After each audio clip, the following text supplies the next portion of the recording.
রাত প্রায় 12টা। হঠাৎ পেছন থেকে একটা কণ্ঠস্বর, মাঝি, ওপারে যাবি?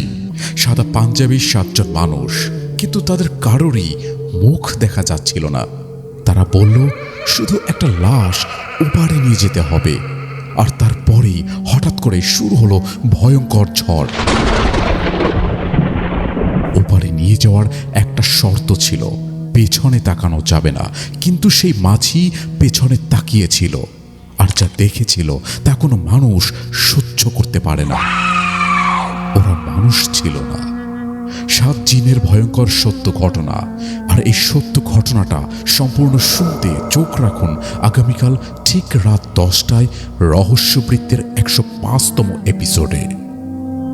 আজও কেউ কেউ বলে ওরা এখনো নদীর পাশেই অপেক্ষা করে। ধন্যবাদ। সম্পূর্ণ ঘটনাটা শোনাবো বৃহস্পতিবার রাত 10টায়।